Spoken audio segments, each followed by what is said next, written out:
चोरों से मीटिंग कर लो तुम। बिना ट्रायल के फारूक अब्दुल्ला के बाप को 10 साल तक जेल में डाला था किसने? जवाहरलाल नेहरू ने। ये खानदानी बीमारी है भैया। ये आतंकवादी बिना लोकल सपोर्ट के नहीं जी सकता। छाती ठोक के लश्कर तैयबा ये कहता है कि यात्रियों को हमने मरवाया।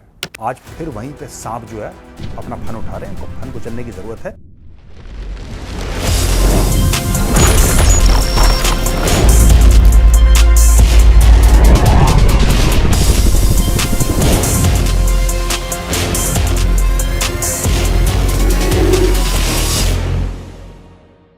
जय हिंद दोस्तों, मैं हूं मेजर गौरवारी और आप देख रहे हैं तो चाणक्य डायलॉग्स। इस वीडियो को लाइक करिए, हमारे चैनल को सब्सक्राइब करिए, बेल आइकन दबाना बिल्कुल मत भूलिएगा। कल former chief minister Farooq Abdullah और फॉर्मर यूनियन मिनिस्टर भी फारूक अब्दुल्ला, ये दोनों जगह बैठ चुके हैं। फारूक अब्दुल्ला साहब ये कहते हैं, फिर से 100 बार पहले कह चुके हैं, फिर से कह रहे हैं कि पाकिस्तान से बात करना जरूरी है। जब तक आप पाकिस्तान से बात नहीं करेंगे, जम्मू और कश्मीर में अमन नहीं आएगा। फिर उन्होंने यह भी बोला कि जो सार्क है, सार्क को दोबारा रिएक्टिवेट करने की जरूरत है और जब आप सार्क को रिएक्टिवेट करेंगे तब जाके सबको बराबरी का बात करने का मौका लगेगा, एक प्लेटफॉर्म बनेगा जिससे कि जम्मू और कश्मीर में अमन और शांति फैलेगी। दोस्तों, एक बात मैं पहले आपको वाज़ेह तौर पे बता दूं, मैं यहां पे किसी को नेशनलिज्म का या गद्दारी का सर्टिफिकेट देने के लिए नहीं बैठा। ना मेरी हैसियत है कि मैं आपको बोलूं कि साहब आप गद्दार हो, आप नेशनलिस्ट। मैं ये नहीं कहना चाहता अनलेस कोई बिल्कुल ही प्रूव ना कर दे अपने आप को अपनी हरकतों की वजह से। I am not in this business of giving certificates to people. लेकिन एक बात मैं कहना चाहता हूं कि यहां पे फारूक अब्दुल्ला जी वही शब्दों का इस्तेमाल कर रहे हैं जो पाकिस्तान करता है। ये सार्क वाला ये सार्क की खुजली है, ये पाकिस्तान फॉरेन ऑफिस की खुजली है। पाकिस्तान फॉरेन ऑफिस अक्सर और पाकिस्तानी सरकार के बड़े बड़े अफसर, उनके मंत्री अक्सर यही बात करते हैं कि सार्क को एक्टिवेट करो। भारत सार्क को खा गया, भारत ने सार्क को खत्म कर दिया। You understand? भारत जो है साउथ एशियन रीजन में, भारत अपनी बपौती चाहता है, अपनी ओवरलॉर्डशिप चाहता है। और भारत को क्या लगता है कि सबसे बड़ा खतरा कौन है? पाकिस्तान। यानी कि पाकिस्तान को बाहर निकाल दो। अगर पाकिस्तान को बाहर निकाल भी दिया तो क्या गलत करा? अब मैं आता हूं फारूक अब्दुल्ला के स्टेटमेंट पे कि फारूक अब्दुल्ला ये कह रहे हैं कि भाई साहब पाकिस्तान से बात करो। यानी कि मेरे घर में कोई चोरी करे, ठीक है, मेरे घर में चोरी करे और मोहल्ले वाले एक बुजुर्ग अंकल ये बोले कि बेटा देखो ऐसा है गौरव, तुम्हारे घर में लगातार चोरियां हो रही हैं और तुम्हारा लाखों करोड़ों का नुकसान भी हो चुका है। तो बेटा एक काम करो, चोरों से मीटिंग कर लो। तुम एक बार चोरों से बात कर लो कि यार आप चोरी क्यों करते हैं, पहले ये बताइए। मैं समझ नहीं पा रहा हूं आप चोरी क्यों करते हैं। और दोस्तों, सिर्फ ये बात नहीं कह रहे फारूक अब्दुल्ला ये कह रहे हैं कि साहब उनको हमसे परेशानी है, हमें उनसे परेशानी है। उनका ये कहने का मतलब है कि भारत भी कुछ गड़बड़ करता है, भारत भी पाकिस्तान के खिलाफ एक्शन लेता है। और ये वो लोग थे जिनको हमने सबसे ऊंचे कॉन्स्टिट्यूशनल पद, संवैधानिक पदों पर बैठा रखा है इस देश में। अब आप समझ गए आपने किस लेवल पे लोगों को बैठा रखा है। और देश की सुरक्षा की बागडोर कभी ना कभी डायरेक्टली या इनडायरेक्टली इन लोगों के हाथ में रही है। जब हम कहते हैं ना, लगातार कहते हैं कि किले के दरवाजे अंदर से खुलते हैं, यही मतलब है इसका। जब जम्मू और कश्मीर में बात आती है कि जम्मू और कश्मीर में आतंकवाद हो रहा है, पाकिस्तान से बात हम करें, अच्छा पाकिस्तानी आतंकवाद करवा रहा है जम्मू और कश्मीर में, पाकिस्तान ही आतंकवाद करवा रहा है। कल इनका बयान आया कि अभी भी सरहद पार से लोग आ रहे हैं, ये कह रहे हैं खुद। तो भाई सरहद पार से कौन भेज रहा है? सरहद पार से कौन भेज रहा है ये चीजें अंदर? ये तो बताइए, हु इज रिस्पॉन्सिबल? क्या इंग्लैंड भेज रहा है, जर्मनी भेज रहा है, मंगोलिया भेज रहा है, जापान भेज रहा है, ऑस्ट्रेलिया भेज रहा है, अमेरिका भेज रहा है? कौन भेज रहा है? लाइन ऑफ कंट्रोल से कौन सा देश भेज रहा है? पाकिस्तान भेज रहा है। छाती ठोक के लश्कर तैयबा यह कहता है कि यात्रियों को हमने मरवाया, ये ऑपरेशन हमारा है। वो एडमिट कर रहा है, लश्कर तैयबा खुद बोल रहा है, ये करे ना पाकिस्तान से बात करो, पाकिस्तान से बात करो। अब मैं आपको यह बताता हूं पहले कि हमें पाकिस्तान से ये जो कहते हैं ना बात करो, मैं आपको यह बताता हूं कि क्यों कहते हैं पाकिस्तान से बात करो। इसका कारण क्या है? क्या इसका कारण पाकिस्तान प्रेम है? मुझे नहीं लगता पाकिस्तान प्रेम है। ये लोग किसी से भी प्रेम नहीं करते, ये सिर्फ खुद से और अपने परिवार से प्रेम करते हैं। और ये कश्मीर, मैं बता रहा हूं आपको दोस्तों, मैं तो कश्मीर बहुत जाता हूं, मेरी दोस्ती है वहां पे। कश्मीर जितना पॉलिटिकली चार्ज्ड है ना, कश्मीर उतना ही पॉलिटिकली चार्ज्ड है जितना उत्तर प्रदेश है, जितना बिहार है। और हैं वहां पे कुल मिला के कितनी लोकसभा की सीटें, कुछ भी नहीं है वहां पे, पॉपुलेशन कुछ भी नहीं है कश्मीर की, लेकिन it is highly politically aware, highly politically charge. होते हैं कुछ स्टेट्स, होते हैं, ऐसा होता है। अब छोटी सी बात मैं आपको एक बताता हूं, फारूक अब्दुल्ला ऐसा क्यों कहता है और बार बार बार बार कि उनसे बात करो, पाकिस्तान से बात करो। अभी कुछ समय पहले नहीं बोला था कि पाकिस्तान के पास उसने चूड़ियां थोड़ा पहन रखी हैं, उसके पास एटम बम पड़ा हुआ है, ये सब। ये क्यों धमकियां देता है इस तरीके से? इसका बाप भी यही काम करता था। ये खानदानी बीमारी है भैया, ये जेनेटिक फ्लॉ है अब्दुल्ला परिवार में। ये बाप, बेटा, उसका बेटा, ये यही बार बार यही चीज रिपीट कर रहे हैं। यही चीज आपने मुफ्ती परिवार में देखी होगी। महबूबा मुफ्ती के फादर भारत के होम मिनिस्टर थे। जिस पोजीशन में आज की तारीख में अमित शाह जी बैठे हुए हैं, ये 1990 में होम मिनिस्टर थे भारत के। ये तब भारत के होम मिनिस्टर थे जब कश्मीरी पंडितों को मारा जा रहा था, उनका जेनोसाइड हो रहा था, औरतों का रेप हो रहा था, रलिव गलिव चलिव के नारे चले थे और उनको वैली से निकाला गया था। तब भारत का होम मिनिस्टर कौन था? ये भाई साहब। क्या इनकी मिली भगत है एंटी इंडिया फोर्सेस से? 100%, इसमें कोई डाउट नहीं है इनकी मिली भगत। और ये छुपाते भी नहीं है, they are very proud of it. ये करते क्यों हैं, ये मैं फेज 2 में आऊंगा। फेज 1 में मैं आपको ये समझाना चाहता हूं कि ये जो कहते हैं ना अक्सर, पाकिस्तान से बात करो, इसके पीछे माइंडसेट क्या है? इसके पीछे ये माइंडसेट है कि कश्मीर जो है, ये लोग ऐसा समझते हैं कि हिस्सा ही नहीं है, ये पूरे राष्ट्र का हिस्सा ही नहीं है, ऐसा ये लोग समझते हैं, ये मुफ्ती परिवार और अब्दुल्ला परिवार। और ऐसा क्यों समझते हैं लोग? ऐसा इसलिए समझते हैं कि इनके फादर जो थे वो जम्मू और कश्मीर के प्रधानमंत्री हुआ करते थे, Sheikh Abdullah was the prime minister of JNK। बाद में प्राइम मिनिस्टर की वो चीज हटी और वो चीफ मिनिस्टर उनको बना दिया। ठीक है, आज की तारीख में जब कांग्रेस पार्टी ये कहती है ना कि आपने बहुत गलत करा और आपने फारूक अब्दुल्ला को जेल में डाला और आपने महबूबा मुफ्ती को जेल में डाला साल भर के लिए, आपने क्यों जेल में डाला, आपको नहीं डालना चाहिए था, मोदी गलत कर चुके हैं इसमें, और उनको, और ये तो बिल्कुल ही डेमोक्रेसी के खिलाफ है।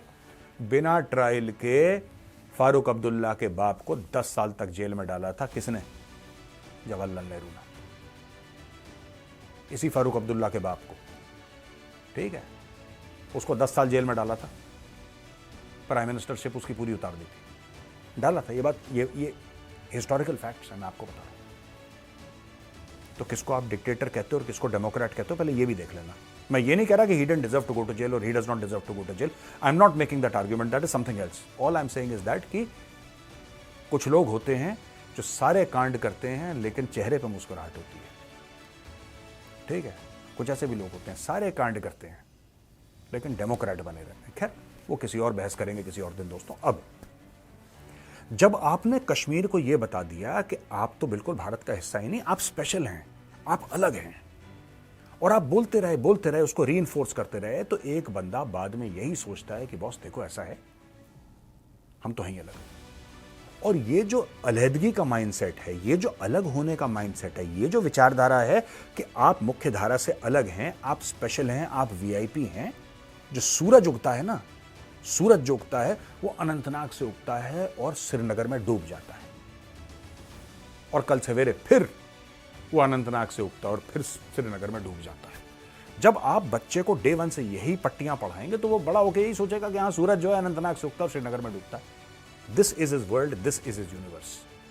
You are different, you are superior, you are the best, because of you there can be third world war. तुम ही हो जिसकी वजह से 2 देश जो है न्यूक्लियर पावर आपस में भिड़ सकते हैं। तुम इतने स्पेशल हो कि लोग अपने सर कटा रहे हैं तुम। ये कहानी फारूक अब्दुल्ला के परिवार ने और मुफ्ती के परिवार ने लगातार 40-50 साल से, ये लड़ाई झगड़ा शुरू होने से पहले से यही स्टोरी सुना रहे थे ये लोग। इनकी स्टोरी ये थी, और तब से कह रहे थे पाकिस्तान से बात करो, पाकिस्तान से बात करो, पाकिस्तान से बात करो। क्यों? क्योंकि जब आप कहते हो पाकिस्तान से बात करो तो आप एक मैसेज दे रहे हो सबको कि बॉस, कश्मीर जो है सिर्फ भारत का अंदरूनी मामला नहीं है, ये एक इंटरनेशनल मामला है। आप समझ रहे हैं? गेम समझिए इसके पहले कि ये जो पीछे से गेम चल रहा है, ये चल रहा है कि कश्मीर, आप पाकिस्तान से बात करो, आप थर्ड पावर को इन्वॉल्व करो, आप अमेरिका को इन्वॉल्व करो, क्योंकि कश्मीर ये कोई भारत का यूनियन टेरिटरी नहीं है, ये भारत का कोई स्टेट नहीं है ना, नॉट एट ऑल। ये तो अलग चीज है एक, ये चांद पे बसता है कश्मीर। इसमें जब तक 10-15, और इससे होगा क्या, जब आप कश्मीर के मुद्दे को इंटरनेशनलाइज करेंगे तो फिर फारूक अब्दुल्ला जैसे लोगों की प्रेस्टीज बढ़ती है, फिर बोलते हैं मुख्यमंत्री थोड़ा ना है, आप तो लगभग मान लो कि आप एक देश के, अलग देश के प्रधानमंत्री हैं। यही चीज इन्होंने करवाई।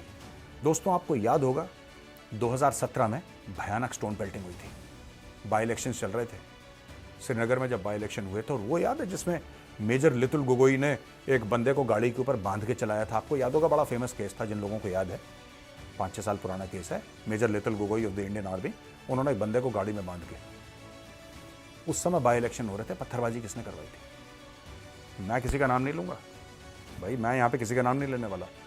उस इलेक्शन में पत्थरबाजी किसने करवाई थी? उस इलेक्शन में कितने % वोट गिरे थे, कौन जीता था, ये जरा इंटरनेट पे जाके देखिए आप। पर एक बात मैं बता दूं, वो वाली पत्थरबाजी हुर्रियत ने नहीं करवाई थी। मैं आपको बता रहा हूं आज, वो वाली पत्थरबाजी हुर्रियत ने नहीं करवाई थी। भाई साहब, बड़े बड़े लोमड़ बैठे हैं यहां पे, बड़े बड़े लोमड़ बैठे हैं लोग। अब ये कहते हैं कि पाकिस्तान से बात करो, क्योंकि जब आप किसी और पार्टी को इन्वॉल्व करेंगे फिर ये भी इन्वॉल्व हो जाएंगे। इनका आम लोगों के बीच में फिर रुतबा बढ़ता है कि देखो यार, हम तो इतने। मैं कश्मीरी भाइयों बहनों को एक बात बोलना चाहता हूं, सिर्फ एक बात, ये जो आप लोगों को झूठ बोलते हैं कि आप इतने इंपॉर्टेंट हो, इतने जरूरी हो, इतने अहम हो, नहीं, ये सब झूठ है। भारत के संविधान की नजरों में एक जो कश्मीरी है वो उतना ही अहम है जितना एक तमिल है, जितना एक पंजाबी है, जितना एक यूपी वाला है, जितना एक राजस्थान वाला है, जितना एक मणिपुर वाला है, जितना गुजरात उड़ीसा वाला है। हम में कोई फर्क नहीं है। We are all equal citizens of India. Equality is the basis of this constitution. ये इक्वालिटी नहीं चाहते हैं, स्पेशल स्टेटस दे दो। स्पेशल क्यों दे दें स्पेशल स्टेटस? इसीलिए इनको मौत आ रही थी जब बोला था, इन्होंने बोला था मोदी 10 बार प्रधानमंत्री बन जाए, 370-35 से नहीं हटा सकता। क्यों बोला था? आपको याद होगा स्टेटमेंट, मोदी 10 बार प्रधानमंत्री बन जाए, अगर 370 हटा दिया तो आग लग जाएगी, खून की नदियां बहेंगी, तिरंगे को कोई कंधा देने वाला नहीं होगा। ऐसी ऐसी बातें इन्होंने करी। क्यों? क्योंकि वो जो बात है ना कि आपने स्पेशल स्टेटस हटा दिया, आपने इक्वेशन से पाकिस्तान को हटा दिया। जब अमित शाह जी ने स्पीच दी थी पार्लियामेंट में, आपने स्पेशल स्टेटस हटा दिया कश्मीर का, आपने बोला कि कश्मीर मुख्य धारा से जुड़ जाए। एक कश्मीरी को उतना ही वेटेज है जितना एक तमिलियन को है, या जितना एक नागालैंड वाले को है, जितना एक राजस्थानी को है, यूपी वाले को है, दिल्ली वाले को है, सबको बराबर का स्टेटस है। यही तो नहीं चाहते ये लोग। जब तक कश्मीर के लोगों के दिल में आप यही चीज खेलते रहें, इसी चीज से खेलते रहें, आप चुनाव जीतते रहेंगे। और यही चुनाव वो जीतते आ रहे हैं। उन्होंने ब्लैकमेल करा है, और यही लोग थे। दोस्तों, आपको एक और बात बता दूं, हजारों करोड़ रुपए इंडिया की सेंट्रल गवर्नमेंट ने, मैं दोबारा बोल रहा हूं, नोट करिए, हजारों crore, thousands of crore of Indian rupees have been given. सबसे बड़ा फंड हुर्रियत को करने वाला कौन था, आपको पता है? हुर्रियत को फंड किसने करा? पाकिस्तान तो गरीब देश है, 2 रुपए नहीं उनके पास रोटी खाने के लिए। हाँ, पाकिस्तान ने हुर्रियत बनाया। फंड करने वाली गवर्नमेंट ऑफ इंडिया थी। गवर्नमेंट ऑफ इंडिया ने पैसे दिए हैं। गिलानी दिल्ली आता था, उसका प्रोटोकॉल देखते आपको मजा आ जाता, आपको लगता कि चीफ मिनिस्टर चल रहा है यहाँ पे सड़क पे। ये सेंट्रल गवर्नमेंट, वहां पे यासीन मलिक जा रहा है और भारत के प्रधानमंत्री से हाथ मिला रहा है स्टेज पे। ये कर रखा था इन्होंने। क्यों कर रखा था? क्योंकि इन लोगों ने, दोस्तों मैं आपको एक और बात कश्मीर की बताऊं, जो कश्मीर वॉचर्स हैं उनको पता होगी बात, जितने भी बड़े बड़े ये मीडिया हाउसेस थे, इनके जो ब्यूरो चीफ्स थे जो कश्मीर में थे, बाहर वाला तो कोई काम कर नहीं सकता था वहां पे। आज भी प्रॉब्लम है, लेकिन आज खुल चुका है मामला थोड़ा सा। बाहर वाला कोई काम नहीं कर सकता था। बाहर वाला जम्मू और कश्मीर में काम नहीं कर सकता था, और वहां पे जो लिख के भेजते थे वही यहां पे छपता था, और वो कुछ भी लिख के भेजते थे, क्योंकि सारे वहां पे जो जर्नलिस्ट थे, सबका उठना बैठना उल्टे सीधे लोगों के साथ ये कश्मीर में हो चुका है पहले। अब जाके लाइन पे आए हैं लोग, ये कुछ भी लिखते थे, रिबेल्स, कोई मिलिटेंट्स लिख रहा है, कोई रिबेल्स लिख रहा है, कोई फ्रीडम फाइटर लिख रहा है, ये पहले बहुत ड्रामा होता था। और क्यों? क्योंकि फारूक अब्दुल्ला जैसे लोग डराते थे सेंट्रल गवर्नमेंट को, कश्मीर अलग हो जाएगा, हुर्रियत को पैसे दो, कश्मीर अलग हो जाएगा, हाँ 200 करोड़ दे दो, कश्मीर अलग हो जाएगा, ये हो जाएगा, वो हो जाएगा। वो तो मोदी जी आए, अमित शाह आए, उन्होंने बोला कि 3 लगाएंगे हुर्रियत के मुंह पे चप्पल, इनको पता लगेगा इनके बाप अलग हो रहे हैं यहाँ पे। कहाँ गया हुर्रियत आज? Where is Hurriyat today? Hurriyat is gone. देखते हैं, झुकते हैं सबको यार, झुकाने वाला चाहिए। और जब झुकाने वाला आया, सारी हवा टाँटा फेस हो गई। ये फिर से उसी जो अलगाववाद है ना, उसको हवा देने के लिए ये सब लोग अब काम कर रहे हैं कि वैष्णव माता जाने वाले पिलग्रिम्स को मार दिया। अब हम पाकिस्तान से बात करेंगे। क्या बात करेंगे पाकिस्तान से? कि भाई साहब प्लीज, अब दोस्तों मैं आपको बताता हूं होना क्या चाहिए। समस्या है, देखिए एक बार हुआ था बहुत पहले, मेरी फौज छोड़ने के ना 2-4 साल के बाद हुआ था, गर्मियों में हुआ था, operation Sarpvinash. Operation Sarpvinash army का ऑपरेशन था, जिसमें regular infantry brigades and battalions भी थी और उसमें राष्ट्रीय राइफल्स भी थे। आई थिंक 2003 में हुआ था Sarpvinash, if I am not mistaken, in and around the area of Surankot. ये एक बहुत बड़ा मिलिट्री ऑपरेशन हुआ था in and around the area of Surankot. Surankot कहां है? सूरनकोट कश्मीर में नहीं है, सूरनकोट जम्मू में। It is in Jammu area, it is south of Pir Panjal. Operation Sarpvinash हुआ, कई आतंकवादी ठिकाने वहां पे बर्बाद करे फौज ने बेसिकली पूरा घेर लिया एरिया, और फौज धीरे धीरे जंगल बैशिंग करते हुए और एक एक करके इनको निपटाया। ठोका आतंकवादियों को, इनके बड़े बड़े कैशेस थे वेपन्स के, वो पकड़े। कुछ कश्मीर की ओर भाग रहे थे, वहां पे गढ़वाल राइफल्स की एक यूनिट थी, उसने लगाया एम्बुश, ठोका, इनको भागने नहीं दिया। इनको मैं बता रहा हूं, अब समय आ गया है सर्पविनाश इंटू 10। आप 1-2 ब्रिगेड नहीं, आप 1-2 डिवीजन लगाओ, पूरे एरिया को घेरो और जंगल बैशिंग करना शुरू करो। जस्ट और एक्टिवेट कर दो लाइन ऑफ कंट्रोल को प्रॉपरली। लाइन ऑफ कंट्रोल से आप बमबारी करो, पाकिस्तान के ऊपर प्रेशर आएगा, जब प्रेशर आएगा इन्फिल्ट्रेशन ना के बराबर हो जाएगा, और यहां पे जितना भी है इनका इकोसिस्टम खत्म करने की जरूरत है दोस्तों। एक और चीज मैं आपको बताना चाहता हूं, अब किसी को बुरा लगे तो लगे, आपको एक बात पता है, आतंकवादी बिना लोकल सपोर्ट के नहीं जी सकता। He cannot survive for more than a week 10 days without local support. उसको लोकल सपोर्ट चाहिए, उसको खाने पीने का सामग्री चाहिए, उसको इंफॉर्मेशन चाहिए, उसको गाइड चाहिए, उसको सामान उठाने के लिए लोग, ये सारा का सारा एक इकोसिस्टम जब तक नहीं होगा। ऐसे क्यों बार बार अटैक हो रहे हैं? ऐसे क्यों बार बार अटैक हो रहे हैं?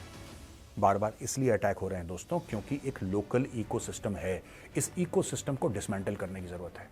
ये पूरा एरिया आता है 16 कोर के under, this is 16 core area, और 16 कोर का जो एरिया है, इसके बाद ये जो पूरा मामला है 16 कोर का, यहां पे भी पहले बहुत आतंकवाद हुआ करता था एक टाइम पे। फिर आपने वो कश्मीर में स्टोन पेल्टिंग सुनी, आपने स्टोन पेल्टिंग और आपने शटर डाउन और आपने हुर्रियत सुना बीच में, और फिर अब वहां पे ये सब नहीं सुन रहे, अब ये वापस शिफ्ट हो गया साउथ ऑफ पीर पंजाल, यानी कि जम्मू इलाके में दोबारा शिफ्ट हो गया। और ये होता रहेगा, आप यहां पे प्रेशर डालोगे वहां चले जाएंगे, वहां प्रेशर डालो यहां पे आ जाएंगे। ये सब इनका ड्रामा मैं 3 बार तो मैं देख चुका हूं।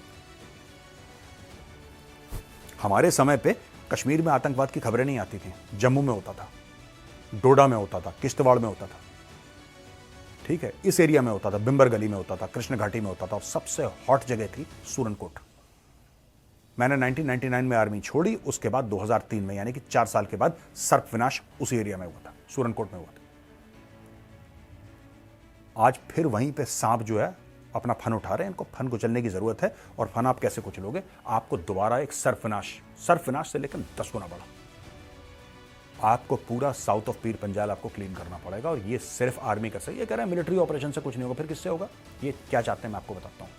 ये चाहते हैं कि अगली बार पाकिस्तान से अगर, और भगवान ना करे कभी ऐसा हो, लेकिन फारूक अब्दुल्ला जी क्या चाहते हैं, महबूबा मुफ्ती, इनको पाकिस्तान भेजा जाए कि आप इंडिया को रिप्रेजेंट करिए, आप इंडिया को बिल्कुल, आप इंडिया के बिल्कुल जैसे डॉक्टर जयशंकर हैं उस लेवल का इनको एक मकाम दिया जाए, एक लेवल दिया जाए, एक प्रॉपर एक औहदा दिया जाए, और ये जाके भारत को रिप्रेजेंट करें। और ये कश्मीर का इश्यू सॉल्व हो गया है लगभग। These are remnants. आपको कश्मीर का पूरा सॉल्व करना है, आप लाइन ऑफ कंट्रोल एक्टिव करो और आप इनकी पोस्ट उड़ाओ।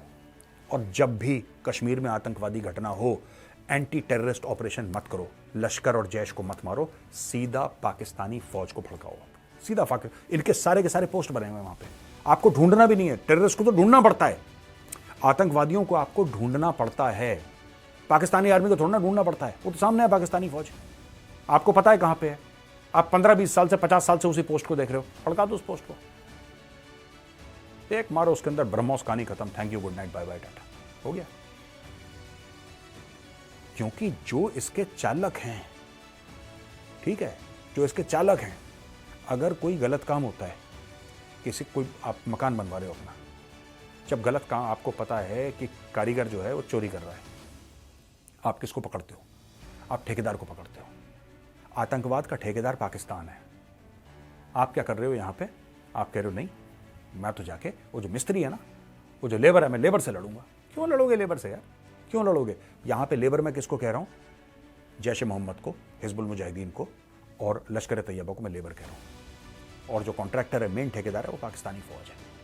आप उनको फड़काओगे, लाइन ऑफ कंट्रोल एक्टिव करो, उनकी पोस्टें फड़काओ, और पोस्टें फड़काने के बाद यहां पे करो सर्वनाश। इनके जो ओवरग्राउंड वर्कर्स हैं उनको चुन चुन के निकालो, इनका पूरा इंफ्रास्ट्रक्चर आप डिसमेंटल करो, तब आपको पता लगेगा ये कैसे चीजें डिसमेंटल होती हैं, और ये सब बंद तभी होगा, इसके अलावा ये बंद नहीं हो सकता। चलिए दोस्तों, हम लेते हैं कुछ सवाल और जवाब। पहला सवाल है गोविंद गुप्ता जी का है कि मेरा सर, मैं पूछना चाहता हूं कि आतंकियों को हमारे आर्मी कैंप्स की लोकेशन कैसे मिल जाती है? क्या ये लोकल सपोर्ट से पॉसिबल है या चाइना की सैटेलाइट इसमें इन्वॉल्व होती है? जय हिंद, वंदे मातरम। गोविंद गुप्ता जी, आर्मी की लोकेशन के लिए ना आपको चाइना की सैटेलाइट चाहिए, ना लोकेशन ढूंढने के लिए आपको हेल्प चाहिए। ये लोकेशन है, आर्मी का कैंप है, सब जाते हैं वहां पे, सड़क जाती है, सबको दिखता है सामने आर्मी का कैंप है। बाहर लिखा रहता है इंडियन आर्मी, क्योंकि अगर आर्मी का कैंप है और उसमें 1000 लोग हैं, लेट्स से राष्ट्रीय राइफल्स की एक बटालियन है और 1000 लोग हैं, 1000 लोगों को आप जंगल के अंदर तो नहीं छुपा सकते, वो तो कहीं रहेंगे, उनका ट्रेनिंग का एरिया भी होगा, उनके रहने का होगा, उनका कुक हाउस होगा, उनकी कोत होगी, उनका क्वार्टर गार्ड होगा, पूरा इकोसिस्टम होता है फौज जब चलती है तो। इसमें सैटेलाइट का कोई लेना देना नहीं है, आपको सैटेलाइट चाहिए भी नहीं। अगर आपको कुछ कई जगह आपको चीजें लोकली प्रोक्योर करते हैं, सबको पता है। आप जब फौज जाती है, फौज को छुपा थोड़ा ना सकते हैं आप कुछ समय के लिए फौज, अब जैसे फॉर एग्जांपल हमारी रेजिमेंट की, मेरी रेजिमेंट की एक यूनिट है जिसका नाम है 13 RR, 13 राष्ट्रीय राइफल्स, राइट। 13 RR मानस बल में। अब आप बोलेंगे मेजर साहब, आपने क्यों बता दिया यहां पे अपने चैनल पे कि 13 RR की लोकेशन मानस बल है, या 26 RR की लोकेशन जो है वो जंगलवार है, या 50 RR की लोकेशन खरू से थोड़ा सा आगे है? क्योंकि भाई साहब ये यूनिट पिछले 30-25 साल से वहीं पर हैं। आप इंटरनेट पे जाओ, आपको पता लग जाएगा। हां, जो रेगुलर इन्फेंट्री यूनिट्स हैं उनकी लोकेशन नहीं बताई जाती, क्योंकि रेगुलर इन्फेंट्री यूनिट 2-2.5 साल के अंदर मूव करती रहती हैं, उनके बारे में कोई बातचीत नहीं करेगा। आज की तारीख में मेजर गौरावारिया की पलटन, मेजर गौरावारिया कह सकता है कि 17 कुमाऊं कानपुर में थी, कानपुर में थी। आज की तारीख में 17 कुमाऊं कहां पे है? Sorry, none of my business, none of your business. पर जहां तक राष्ट्रीय राइफल्स की यूनिट है, वो तो वहीं पे रहती है, वहां पे यूनिट कभी नहीं हिलती आरआर की, मैन पावर रोटेट होता है, तो वो 10 साल के बाद भी यूनिट वहीं पे रहेगी, तो उसमें कोई छुपाने वाली बात नहीं है। रोहित दीक्षित कहते हैं मेजर साहब जय हिंद, जय श्री राम। और सर, भारत को ग्वादर पोर्ट को टारगेट नहीं करना चाहिए ताकि पाकिस्तान और चाइना दोनों को दर्द हो साथ में, क्योंकि जब मैं होश संभाला तब से पाकिस्तान नाम का नासूर भारत को दर्द दे रहा है with the help of China sometimes. Israel तो नहीं रुका गाजा पे हमले करने में, फिर भारत क्यों रुक जाता है डायरेक्ट इन्वॉल्वमेंट में पाकिस्तान के साथ? I request you to please share your thoughts. Rohit Dikshit ji, it's a good question, लेकिन हमें ग्वादर को कुछ करने की जरूरत नहीं है। बलोच खुद ही ग्वादर का बैंड बजा रहे हैं। ग्वादर का ये पूरा सी पैक का प्रोजेक्ट है, ये फेल हो गया है, इट इज कंप्लीटली फेल्ड। ठीक है, हमें यह समझने की जरूरत है कि आपको हर जगह, आपसे मेरा मतलब भारत, आपको हर जगह दखल देने की जरूरत नहीं कि ये कर दो, ये कर दो, ऐसा कर दो, वैसा कर दो। Gwadar port is a failure. Pakistani आज एडमिट नहीं कर रहे क्योंकि दिल में दर्द हो रहा है। ठीक है जी, वही ग्वादर के लिए, वही चाइना पाकिस्तान इकोनॉमिक कॉरिडोर के लिए शहबाज शरीफ भीख मांगने गया था चाइना, उसको मार के लात निकाला है उसको रिसीव कौन करना है एयरपोर्ट पे? मेजरली राइट का एपिसोड आप उसमें देखिएगा, उसको रिसीव करने कौन आया, उसको क्या प्रोटोकॉल दिया गया, कितने अरब मांगने गया था, चिल्लड़ ऐसे जब भिखारी को पकड़ाते हैं ना कटोरी में छन छन करके सिक्के पड़ते हैं, करके उसको निकाल दिया। पाकिस्तान खुद ही ग्वादर फेल कर रहा है, और सिर्फ बलोच नहीं, पाकिस्तान खुद। क्यों? चोर हैं, उचक्के हैं, डकैत हैं, ईमानदारी बिल्कुल नहीं है, इल्म जीरो है, दिमाग से पैदल है, पैसा नहीं है, तो सारी बुराइयां पाकिस्तान के अंदर है। आपको ग्वादर में कुछ करने की आवश्यकता नहीं है, ये पाकिस्तानी खुद ही ग्वादर को डुबा देंगे, बिकॉज दे आर इनकॉम्पिटेंट। कुत्तों को घी हजम नहीं होता है, तो आपको क्या लगता है पाकिस्तान को ग्वादर हजम हो जाएगा? बिल्कुल नहीं, इट्स इम्पॉसिबल। आप ये कह रहे हैं कि इजराइल और यूएस को भी बोला था कि गाजा पे हमला मत करो, इजराइल ने फिर भी कर दिया, भारत क्यों रुक जाता है? I agree with you, Bharat को नहीं रुकना चाहिए। ठोको पाकिस्तान को, मैं तो कह रहा हूं सीधा ठोको। They require military action. इनको बीच बीच में ना, जैसे कि होती है वो एलोपैथिक की डोज होती है ना, डॉक्टर लिखता है 5 दिन की डोज RX, वो पाकिस्तान को चाहिए। मैं आपसे बिल्कुल एग्री करता हूं। शिवम त्रिपाठी जी कहते हैं, मेरा नाम शिवम त्रिपाठी है और मेरा प्रश्न है कि इंडियन गवर्नमेंट ने इन घटनाओं पर कोई ऑफिशियल सबक सिखाने का बयान नहीं आ रहा है। क्या लोगों को गवर्नमेंट पर प्रेशर डालना चाहिए कि वो पाकिस्तान पर रफ एक्शन करें? देखिए,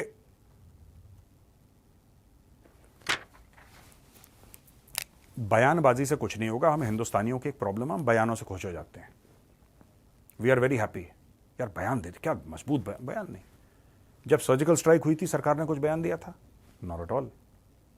जब बालाकोट हुई थी, उसके पहले सरकार ने कुछ बयान दिया था? ये हो जाता है मैटर, उसके बाद सरकार बोलती है मैटर हो गया, ये इसका जो भी है ऐसे ऐसे हुआ था। तो आप बयानबाजी पे मत जाइए, आप इंतजार करिए, कुछ ना कुछ होगा। और कुछ ना हो, जितना मुझे लगता है, जितना मेरी समझ है, और हो सकता है मैं गलत भी बोल रहा हूं, लेकिन मुझे लगता है कि जून के महीने में कुछ एक्शन होगा। बड़ा होगा, छोटा होगा, कैसे भी होगा, लेकिन कुछ ना कुछ एक्शन होने वाला है और जून के महीने में हो जाएगा, ऐसा मुझे लगता है। तो दोस्तों, कैसा लगा आज का एपिसोड? अगर पसंद आए तो उस एपिसोड को लाइक करिए, हमारे चैनल को सब्सक्राइब करिए, बेल आइकन दबाना बिल्कुल भी मत भूलिएगा। जय हिंद, वंदे मातरम, भारत माता की जय।